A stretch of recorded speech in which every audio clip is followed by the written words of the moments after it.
ito ay rated SPG. Striktong patnubay at gabay ng magulang ang kailangan.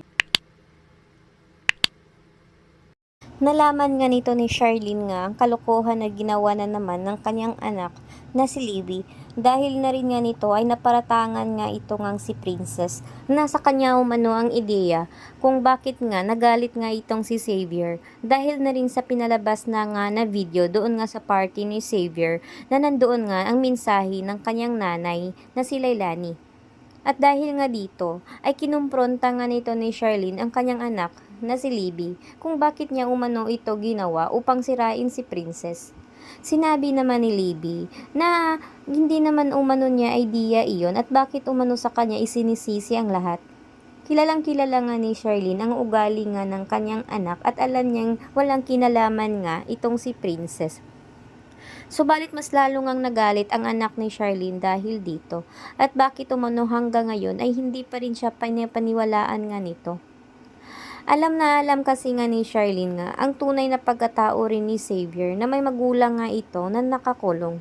Subalit ang hindi nga alam ni Charlene na ang tao palang ito ay si Lailani. Kaya naman ay tiyak magkikita nga itong ang si Charlene at si Lailani dahil pupuntahan nga ni Charlene sa kulungan nga ang totoong nanay ni Xavier upang kausapin nga ito upang patawarin nga ito ngang kanyang anak. Subalit nga ang sinabi naman ito ni Princess ay hayaan na lang daw muna dahil hindi pa umano talaga handa ito ngang si Xavier na iharap nga dito sa kanyang ina at patawarin ito.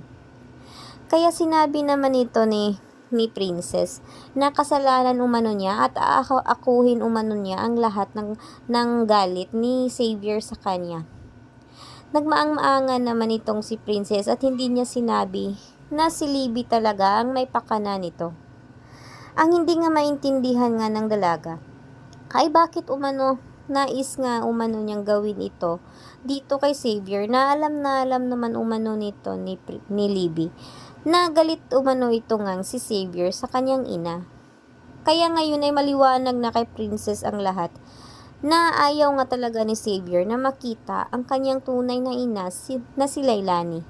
Kaya't humingi nga siya ng tawad dito nga sa binata. At sana naman ay mapapatawad nga siya ni Xavier dahil nga sa malaking ang kasalanan na nagawa ni Princess sa kanya.